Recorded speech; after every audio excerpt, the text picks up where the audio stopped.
Hello everyone, आप सबका स्वागत है आपके अपने चैनल में। फ्रेंड्स, हम यहाँ देखेंगे जैसा कि अपना व्यू था कि मार्केट अभी ऑल टाइम हाई के पास से रिजेक्शन ले रहा था, तो मंथली बेसिस पे देखेंगे तो अभी यहाँ पे एक नेगेटिव कैंडल फॉर्म होने की कोशिश कर रही है। पिछला 2 वीक मार्केट ने यहाँ पे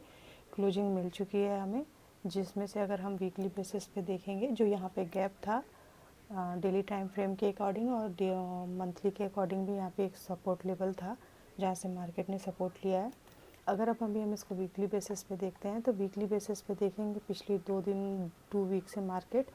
बार बार डाउन साइड में आने की कोशिश करता है प्लस, लेकिन बट रिजेक्शन लेकर के क्लोजिंग हमें अप साइड में ही अभी तक देखने को मिली है। बट अभी यहाँ पे इसकी जो दो हमारे लिए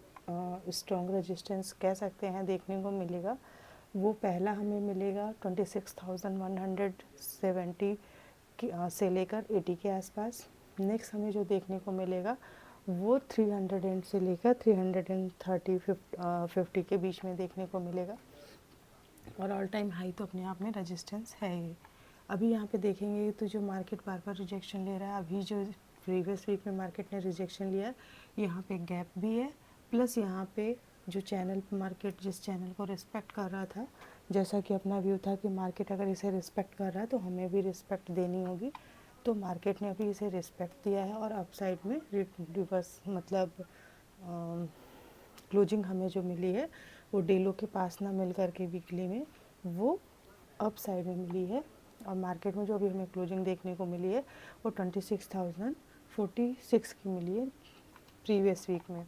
अब इस वीक में हमें देखना है कि कल के लिए अगर हम देखते हैं कि मार्केट में हमें क्या मोमेंट मिल सकती है, अगर हम उसकी यहाँ पे स्टडी करें तो उसके लिए हमें सबसे पहले यहाँ पे ये चीज़ देखनी होगी, जैसा कि हम हमेशा अपना जो एनालिसिस चलती है, अपनी एनालिसिस जो हम करते हैं वो हमें इंट्राडे के लिए करनी होती है, और इंट्राडे के भी अकॉर्डिंग हम ये देखना होता है कि हमें मूवमेंट कहाँ मिल सकती है। तो अगर इसमें हम डेली बेसिस पे देखेंगे तो प्रीवियस डे में मार्केट ने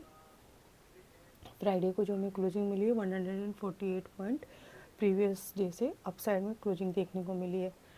अब हमारे लिए यहाँ पे जो सबसे ज़्यादा इम्पॉर्टेंट होगा, अगर हम इसे आवर्ली बेसिस पे देखेंगे तो आवर्ली बेसिस पे हम यहाँ पे 25,090 से लेकर के 26,060-70 के स्विंग को, जब तक मार्केट 60-70 या 75 वाले स्विंग को नहीं निकालेगा तब तक हम यहाँ पे थोड़ा सा इसे नो ट्रेडिंग जोन एरिया मान के चलेंगे। अगर मार्केट बिल्कुल फ्लैट खुलता है 26,990-80 से लेकर के 26,070-80, हमें मार्केट में कभी भी ट्रेड करने के लिए कुछ पॉइंट छोड़ने भी पड़ते हैं अगर हमें अच्छे ट्रेड पकड़ने हैं। तो ये एरिया जो हमारे लिए नो ट्रेडिंग एरिया होगा। नेक्स्ट अगर हम इसमें यहाँ पे देखेंगे कि हम जो हमारी एनालिसिस होगी वो ओपनिंग के आधार पे हम देखेंगे कि मार्केट में क्या मूवमेंट मिल सकती है। अगर मार्केट में गैप अप खुलता है मार्केट अप्रॉक्सली 150 से लेकर 130 के बीच में, तो फिर हमें यहाँ पे थोड़ा सा वेट एंड वॉच करना पड़ेगा, क्योंकि ये जो ट्रेड लाइन आ रही है अब से मार्केट उसी ट्रेड लाइन के आसपास में होल्ड किया है फ्राइडे को, इसको ब्रेक नहीं किया है। दूसरी चीज़ है, अगर यहाँ मार्केट गैप अप खुलता है तो हो सकता है यहाँ पे थोड़ा सा जो लोगों को 500-600 पॉइंट मिल रहे होंगे, मतलब अप्रॉक्स 400 to 500 पॉइंट के आसपास उनको मिलेगा, तो हो सकता है अगर प्रॉफिट बुकिंग आएगी। अगर मार्केट ट्रेड लाइन के ऊपर खुला, अगर सस्टेन के होकर गैप को सस्टेन किया और गैप को सस्टेन करके अपसाइड में निकल गया तो वो अलग सिचुएशन हो जाएगी। फिर वो हमें यहाँ पे 170, फिर 200 एंड फिर 250, 20 ऐसे करके 30, फिर 300 ऐसे करके मार्केट अपसाइड में जाएगा। और अगर मार्केट यहाँ पे गैप फिल करने आता है, फिल करने के बाद अगेन से डाउन साइड में आएगा तो 26,070 से 60 का स्विंग जो होगा मार्केट इसमें से किसी भी जोन के किसी भी पॉइंट के पास से रिवर्स बैक करेगा। फिर ये धीरे धीरे से अपसाइड में जाएगा, जो गैप रहेगा उसको अगेन से अपसाइड में फिल करेगा और डे हाई को निकालेगा, तो एक अपसाइड में मूवमेंट देखने को मिल सकती है। जिसके पीछे का लॉजिक ये होगा अपना कि जो चैनल या ट्रेड लाइन है जिसे हम मान के चल रहे हैं, इस पे मार्केट ने इसको रिजेक्शन लिया था और अपसाइड में जाने के बाद ये इसके लिए सपोर्ट का काम करेगा। एक सिचुएशन हमारे लिए ये हो गई। दूसरी सिचुएशन ये हो सकती है कि मार्केट स्लाइटली फ्लैट खोल के फिर से थोड़ा सा टाइम एक्सपेंड करे और फ्राइडे के हाई को निकालेगा, फ्राइडे के हाई को और प्लस 26,075-80 के लेवल को नहीं 100 वाले लेवल को निकालेगा, तो फिर थोड़ी सी अपसाइड में मूवमेंट देखने को मिल सकती है। दूसरी सिचुएशन ये हो सकती है कि मार्केट यहाँ से स्लाइटली गैप अप या फ्लैट खोले, थोड़ा सा टाइम एक्सपेंड करे और अगेन डाउन साइड में आएगा। डाउन साइड में आएगा तो हमें 980-70 का जोन मिलेगा, फिर 30 का, नेक्स्ट हमें जो है 890 और 888 के 88 से लेकर 88 के आसपास का 80 के आसपास का एक छोटा सा सपोर्ट मिलेगा। और अगर मार्केट इसे ब्रेक करता है तो फिर मार्केट अगेन डाउन साइड में आ जाएगा। तो और अगर बड़ा गैप डाउन खुल जाता है तो फिर हमें उसमें वही सिचुएशन देखनी होगी। अगर लो के आसपास खुलता है, गैप डाउन इतना बड़ा खुलता है कि ये लो के आसपास खुलता है 950 से लेकर के 930-920 के बीच में गैप डाउन खुलता है, तो हमें ये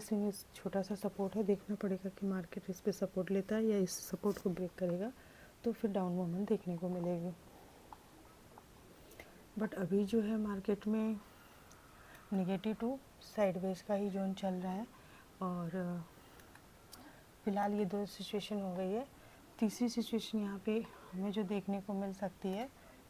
वो ये हो सकती है कि मार्केट यहाँ पे 960-50 के आसपास खुले और मार्केट इस लो को ना ब्रेक करे और लो और क्लोजिंग लो को रिस्पेक्ट करे और प्रीवियस हाई को रिस्पेक्ट करे सपोर्ट लेवल को, और इसको ब्रेक नहीं करता है तो धीरे धीरे अपसाइड में जाएगा। इस रेजिस्टेंस के पास से मतलब 26,000 राउंड लेवल या 50 के आसपास से डाउन साइड में आएगा, तो लो को ब्रेक करेगा तो डाउन साइड में आएगा या टाइम एक्सपेंड करके यहाँ पे 60-70 को लेवल को निकालेगा, तो एक अपसाइड में मूवमेंट मिलेगी। और कभी कभी मार्केट एक छोटे से रेंज में प्ले करता है, जब उसे कोई नया डायरेक्शन पकड़ना होता है तो मार्केट इस हाई और क्लोजिंग से लेकर लो के बीच में ही टाइम एक्सपेंड कर सकता है। तो यहाँ पे हमें कल देखना पड़ेगा, क्योंकि जो ये डे टाइम फ्रेम की कैंडल है वो भी ठीक ठाक ही है और इससे अभी बहुत ज़्यादा बुलिशनेस और बहुत ज़्यादा बेरिशनेस के में भी फॉर्म में नहीं देख सकते, इसे एक रेंज में देख सकते हैं। लेकिन जो लोग भी अगर नीचे से लेके जा रहे हैं, ये गैप ही उनके लिए एक मेजर एसएल प्लेस होगा। तो जब मार्केट इससे डाउन में आएगा तब एक बड़ी मूवमेंट देखने को मिल सकती है, और या तो ऑल टाइम हाई पे यहाँ पे टाइम एक्सपेंड करके निकलेगा तब एक बड़ी मूवमेंट देखने को मिलेगी। फ़िलहाल आज के लिए इतना ही, और देखेंगे कि कल मार्केट की ओपनिंग के बाद मार्केट क्या अपने व्यू के अकॉर्डिंग मूव करता है या नहीं करता है। और अगर फ्राइडे का डिस्कस करें कि मार्केट में क्या मूवमेंट आई थी, तो जैसा व्यू था कि मार्केट डे हाई के आसपास क्लोज किया था, तो अगर गैप अप खुलेगा तो पहले डाउन में आ सकता है गैप को फिल करने के लिए, फिर यहाँ से 930 इसके पास प्रीवियस टाइम का और एक छोटा सा सपोर्ट लेवल था जिसे मार्केट ने सपोर्ट लिया था और अप साइड में धीरे धीरे करके गया, इसके बाद टाइम एक्सपेंड किया है, साइडवेज हो गया था। तो अब कल की भी ओपनिंग अगर इस पे ही फ्लैट ओपन होकर सस्टेन करके अप साइड में निकलेगी हो जाएगा, या तो फिर यहाँ से रिजेक्शन लेके डाउन में आएगा। तो देखते हैं कल क्या मूवमेंट मिलती है। फ्राइडे का तो ठीक ठाक ही थी शुरुआती मूवमेंट, इसके बाद मार्केट टोटली साइडवेज था। तो अभी के लिए इतना ही, मिलते हैं कल के वीडियो में, तब तक के लिए बाय बाय।